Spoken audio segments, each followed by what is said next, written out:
Halo saudaraku semua, bagaimana kabar Anda hari ini? Tentunya baik-baik saja kan? Kita jumpa kembali di Jupe Channel, di mana channel ini akan senantiasa memanjakan Anda dengan menampilkan alur cerita dari film-film terbaik dan dibintangi oleh aktor dan aktris yang terkenal di seluruh dunia. Terima kasih bagi saudaraku yang sudah subscribe channel ini. Bagi yang belum subscribe, silakan di-subscribe dulu. Dengan subscribe dari Anda, artinya Anda telah membantu channel ini untuk berkembang.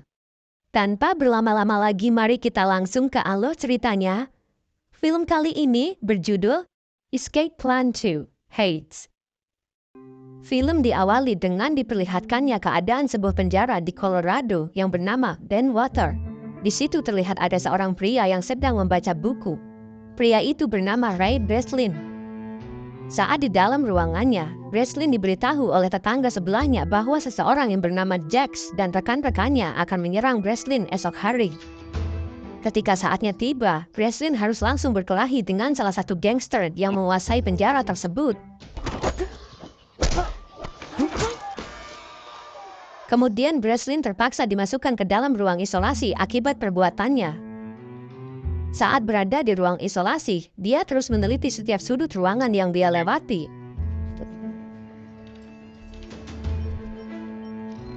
Di dalam ruangan tersebut, dia mengepal-ngepalkan beberapa tisu, lalu mengelemnya. Kemudian saat jam makan tiba, dia sempat bertanya kepada salah satu petugas terkait pukul berapa sekarang. Setelah diberitahu pukul berapa, Breslin perlahan mulai menghitung dan tiba-tiba di luar penjara, sebuah mobil meledak setelah seorang wanita pergi meninggalkan mobil tersebut.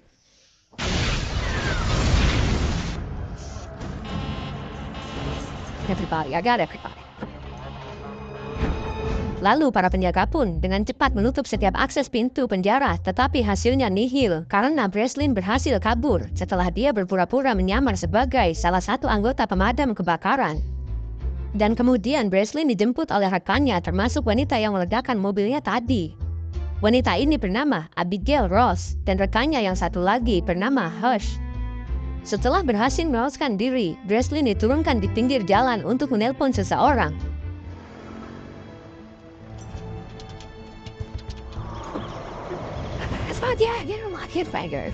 Breslin kemudian ditangkap dan dibawa kembali ke penjara bersama seorang pria yang bernama Lester Clark. Di situ, Clark memperkenalkan dirinya kepada kepala sipir penjara kalau dia dan Breslin berasal dari perusahaan yang bernama BNC Security, perusahaan yang bergerak di bidang penguji keamanan penjara maksimum nasional. Mereka disewa oleh Biro Jasa Federal untuk memaksimalkan setiap keamanan penjara. Kemudian kepala sipir bertanya kepada Breslin bagaimana dia meloloskan diri. Lalu Breslin memberitahu 3 hal tentang caranya untuk meloloskan diri. Hal yang pertama, mengetahui tata ruang. Lalu yang kedua, mengerti rutinitas. Dan yang ketiga, mendapat bantuan dari luar ataupun dalam. Karena telah mengetahui ketiga hal tersebut, Breslin memutuskan untuk masuk ke dalam ruang isolasi dengan cara berkelahi dengan napi lain. Otomatis penjagaan tidak akan seketat biasanya. Setelah itu, dia mulai mengatur perhatian di gerbang depan pada pukul 4 sore setelah dia berkoordinasi dengan rekannya. Sebelum Breslin melanjutkan, kepala sipir penjara itu bertanya kembali bagaimana cara mendapatkan kode keamanan. Breslin menjawab, kau mempunyai susu coklat yang sangat enak. Di dalam kotak susu tersebut terdapat sebuah plastik transparan dan Breslin menggunakannya untuk mengetahui 4 nomor kode keamanan yang akan penjaga masukkan untuk mengeluarkannya. Setelah mengetahui kode tersebut, dia hanya menunggu pertunjukan berlangsung dan keluar dari penjara sebagai pemadam kebakaran. Mendengar hal tersebut, kepala sipir benar-benar terkesan dengan cara Breslin meloloskan diri dari penjaranya. Dan di situ, Clark juga menjelaskan bahwa selama bertahun-tahun Breslin telah meloloskan diri dari 14 penjara seperti ini. Akhirnya pekerjaan Breslin telah selesai dan dia pun langsung kembali ke kantornya. Setelah berada di ruangannya, tidak lama Ross memberitahunya bahwa akan ada rapat bersama salah satu kliennya. Saat masuk ruangan rapat, di situ ada seorang wanita yang bernama Jessica Miller. Di sana Jessica merasakan sangat kagum dengan pekerjaan yang Breslin lakukan, termasuk karya buku-buku miliknya. Lalu Jessica melanjutkan meeting dengan mengatakan keinginannya untuk menyewa Breslin agar menguji sebuah penjara dengan sistem keamanan yang dijamin tidak akan ada satu orang pun yang berhasil membobolnya. Penjara itu bahkan tidak pernah diketahui di mana keberadaannya, dengan bayaran 2 kali lipat dari biasanya. Dan di situ, Clark selaku CEO BNC sangat menyetujui tawaran pekerjaan yang Jessica tawarkan kepada mereka. Karena dinilainya cukup menarik, Breslin bertanya kapan pekerjaan ini akan berlangsung. Jessica menjawabnya kalau pekerjaan ini telah dimulai. Nantinya Breslin akan dijemput oleh agen mereka, lalu Breslin pun bersiap-siap menyiapkan protokol keamanan perusahaan. Breslin akan menggunakan profil bernama Anthony Portos yang berasal dari Madrid dan dibesarkan di Amerika. Setelah semuanya siap dan Breslin pun ditanamkan chip pelacak, kemudian dia langsung pergi menuju ke tepi jalan.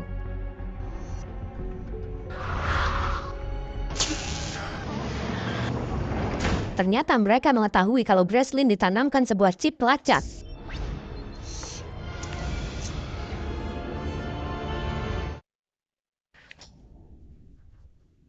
Dan saat Breslin terbangun, dia telah berada di sebuah penjara yang tidak pernah dia lihat sebelumnya.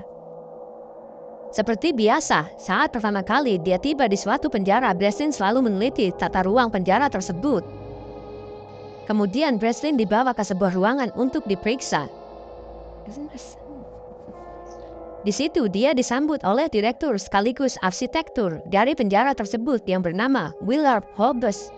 Lalu Hobbes mengatakan bahwa penjara ini adalah penjara berskala internasional. Kemudian Breslin dikembalikan ke selnya. Pada saat yang sama juga adalah waktu di mana semua napi di sel Blok A berkumpul.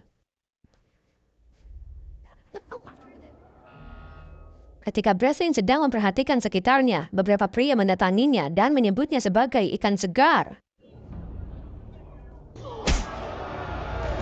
Back away. Saat Breslin mendaratkan satu pukulan, seorang pria tiba-tiba meminta semua orang berhenti. Kemudian pria itu mengajak Breslin menjadi temannya dan memperkenalkan dirinya. Emil Rapma. Di situ Breslin tidak membalas jabatan tangannya karena dia tidak bisa percaya begitu saja pada seseorang yang baru saja dia temui. Sepertinya Rothmeyer telah mengetahui siapa itu Breslin yang dia panggil sebagai Portos. Hari demi hari Breslin mulai terlihat dekat dengan Rothmeyer yang selalu berusaha mendekatinya.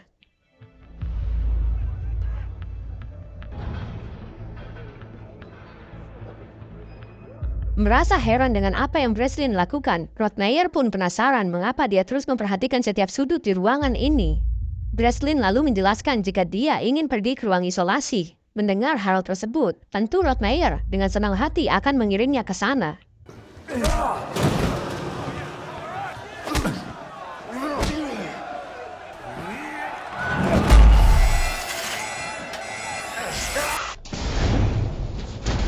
Di penjara tersebut, Breslin benar-benar tersiksa. Dia harus disoroti oleh sebuah lampu dengan pencahayaan yang sangat tinggi yang membuat mereka tersiksa. Namun di tengah-tengah siksaan tersebut, Breslin masih berusaha untuk berpikir apa yang bisa dia temukan.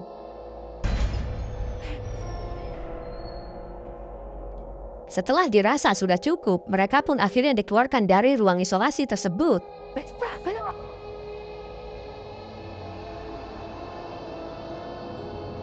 Saat akan kembali ke sel, Breslin dihampiri oleh Rothmeyer dan bertanya tentang apa yang telah dia temukan. Breslin pun hanya terdiam, kemudian dia mengatakan jika dirinya membutuhkan sepotong logam, dan apabila Rothmeyer bisa membawakan logam tersebut, maka dia bisa mengeluarkannya dari penjara itu. Rothmeyer pun setuju dengan apa yang dikatakan Breslin, dan dia langsung berkata kepada para penjaga untuk segera mempertemukannya dengan Hobbes. Pada saat Rothmeyer telah bertemu dengan Hobbes, Hobbes memberinya waktu selama 10 detik untuk berbicara. Lalu Rothmeyer meminta sebuah kertas dan pulpen untuk menggambarkan sesuatu. Ya.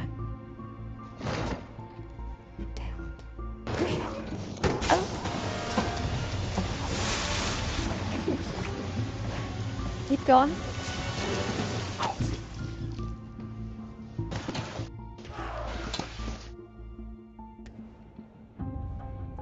Kemudian Rothmeyer kembali bertemu dengan Breslin untuk menginformasikan apa yang dia ketahui. Setelah itu, Rottmeier bertanya tentang apa profesi Breslin sebelum masuk ke penjara ini. Breslin menjawab kalau dia merupakan seorang pembobol penjara. Selama hidupnya dia telah sering keluar masuk penjara federal. Namun kali ini dia disewa bukan untuk membobol penjara melainkan untuk dibungkam dan dikubur. Lalu dia mengajak Rottmeier untuk merencanakan aksi kabur mereka. Di situ Breslin memberitahunya tentang 3 hal, yaitu tata ruang, rutinitas, serta bantuan dari luar dan dalam. Dia juga memberitahu tentang beberapa akses yang mungkin bisa membawa mereka ke permukaan, termasuk ruang isolasi. Breslin menjelaskan kalau dia harus kembali ke ruang isolasi untuk memeriksa ruangan rahasia yang berada di bawah ruangan. Karena dia memiliki rencana untuk memfokuskan cahaya lampu ke baut aluminium yang terkait pada lantai ruang isolasi tersebut. Dengan begitu dia bisa membuat baut tersebut merenggang dan terlepas dari posisi kelingannya. Akhirnya Rottmeier beraksi, dan lalu dia menghampiri seorang pria muslim yang bernama Jeffet.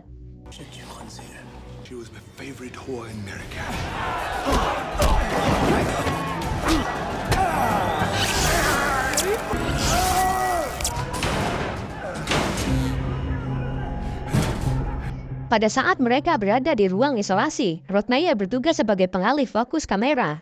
Dia berbicara terus-menerus di saat Breslin berusaha membuka baut aluminium tersebut.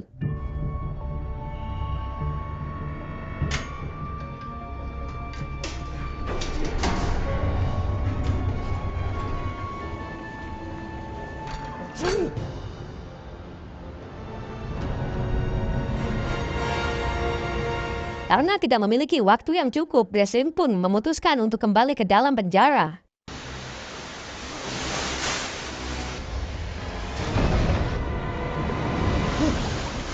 Lalu terjadi kebanjiran di area sistem yang membuat air naik ke atas permukaan.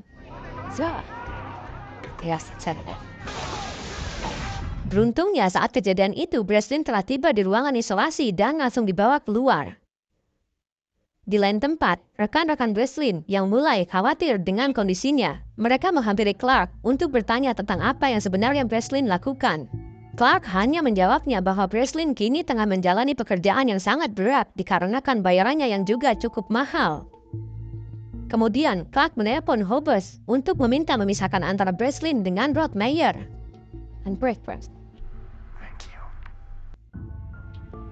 Saat Breslin tidur, mereka membangunkannya dan menyiksanya setiap harinya.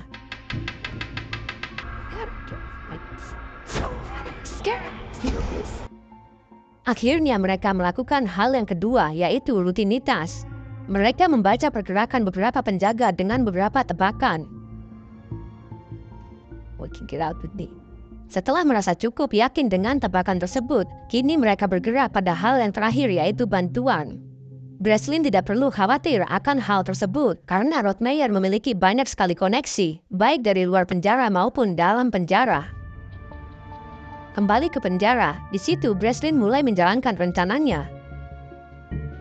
Diawali oleh Breslin yang harus pergi ke dokter untuk melakukan penjahitan lukanya. Breslin lalu berusaha meyakinkan sang dokter untuk membantunya dengan mengatakan kalau apa yang dokter tersebut lakukan di tempat ini adalah salah, tidak sesuai dengan sumpah janji dokter sewaktu dia diangkat menjadi seorang dokter. Lalu dokter tersebut akhirnya bertanya apa yang Breslin inginkan.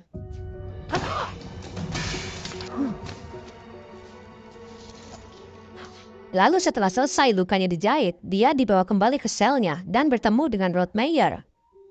Mereka berbincang sambil makan dan di situ Breslin mengatakan bahwa dia membutuhkan sebuah kacamata.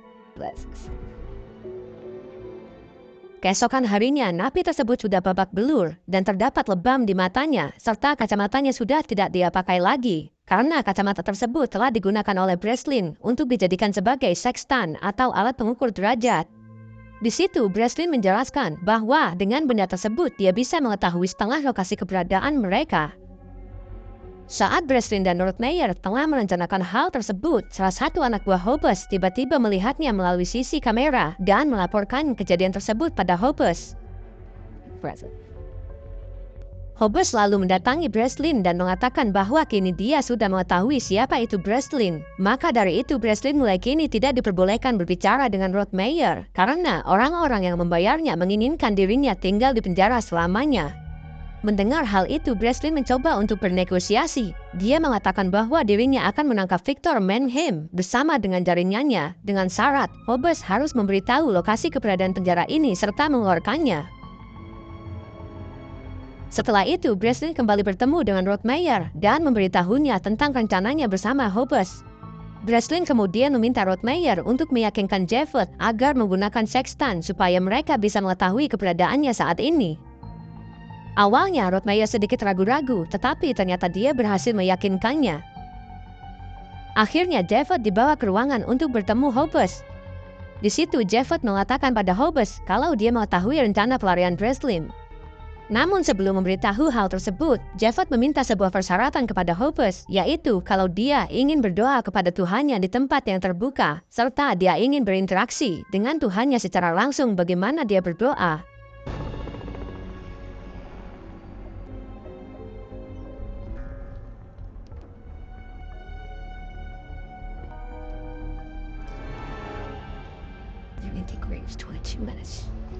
Breslin mengukur sextant tersebut cukup lama. Dia memperkirakan garis bujur, posisi angin, situasi cuaca, serta pergerakan air. Dan setelah semuanya dipertimbangkan, Breslin memperkirakan bahwa kini mereka berada di lepas pantai Maroko.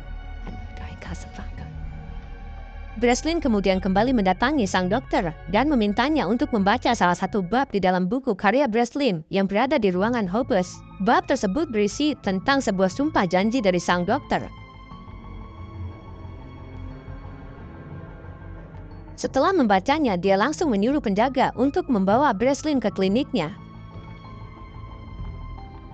Di situ, dokter tersebut mengatakan bahwa dia telah membaca buku tersebut dan kini dia bertanya apa yang Breslin butuhkan. Setelah bertemu dengan sang dokter, dia langsung menghampiri Rothmeyer dan memberitahu jika sang dokter telah sepakat. Saat ini hanya bagaimana mereka meyakinkan Javert dan mensiasati Hobbes dengan alih-alih siasat yang akan mereka lontarkan terkait keberadaan Mannheim. Setelah semua persiapan selesai, kini mereka hendak melancarkan rencana mereka. Namun Hobbes tiba-tiba mengetahui rencana tersebut setelah dia melihat rekaman CCTV yang memperlihatkan Breslin sedang berbicara dengan seorang napi yang berada di sel C. Sementara itu, di sel A, Breslin membutuhkan pengalihan untuk memecahkan suasana. Javert yang ahli dalam bidang tersebut lalu dengan nyali besarnya menantang seorang pria berbadan besar yang sedang bersantai.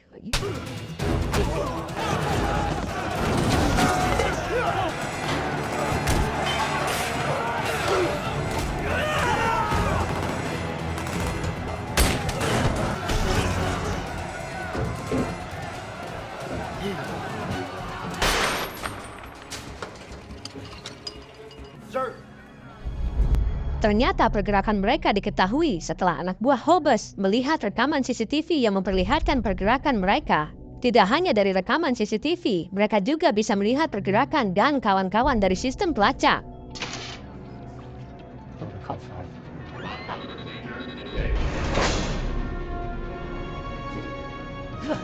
Hobbes langsung menyuruh beberapa anak buahnya untuk menghentikan pergerakan mereka apapun yang terjadi.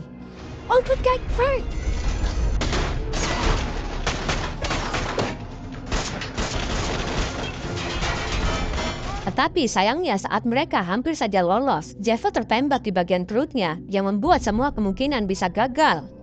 Namun Javert tidak ingin rencana mereka gagal. Javert justru menyuruh Rothmeyer dan Breslin untuk pergi. Dia hanya meminta senjata dan meminta mereka agar meninggalkan dirinya sendirian.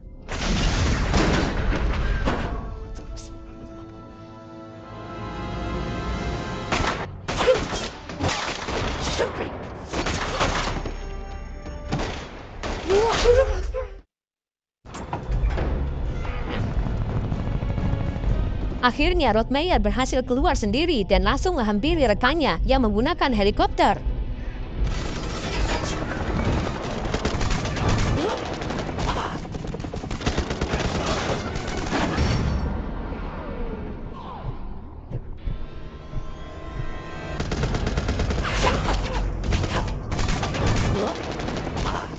Sementara itu, Breslin berhasil memasuki sistem keamanan kapal dan menghentikan segala arus listrik. Setelah itu, Breslin pergi ke sebuah tangki, menunggu waktu yang tepat untuk keluar. Ketika Hoppus mengetahui bahwa Breslin ada di dalam tangki, Hoppus menyadarinya kalau tangki akan otomatis membuang air ke laut saat ada kebocoran.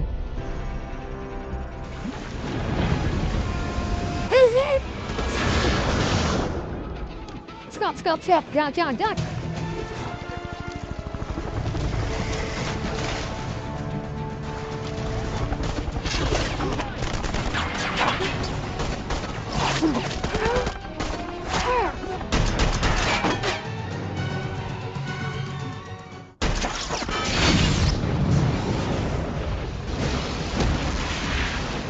Mereka berdua pun akhirnya berhasil kabur dan tiba di daratan pantai Maroko. Sesampainya di sana, tidak lama kemudian ada sebuah mobil datang ke arah mereka. Ternyata mobil itu adalah jemputan Rotmeyer.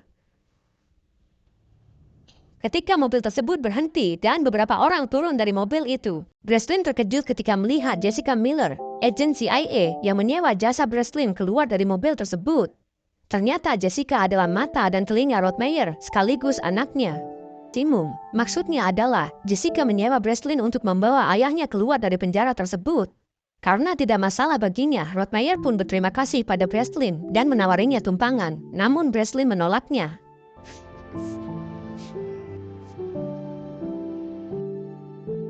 Beberapa saat setelahnya, Breslin kemudian kembali ke perusahaannya. Di situ rekannya menjelaskan bahwa Clark ternyata dia mendapat tawaran menjadi CEO dari sebuah perusahaan yang disebut sebagai The Tom. Itulah alasan mengapa dirinya membiarkan Breslin pergi ke penjara tersebut. Namun meskipun begitu, rekan-rekan Breslin mempunyai taktik akan membalaskan dendamnya. Dan di lain tempat, di Miami, terlihat Clark berpakaian rapi dan hendak pergi ke suatu tempat. Saat Clark masuk ke mobilnya, tiba-tiba Hush sudah ada di dalam dan langsung membius Clark.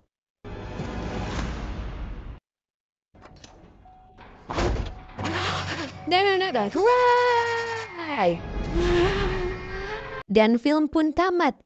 Nantikan alur cerita film berikutnya yang tak kalah serunya. Sekian dan terima kasih.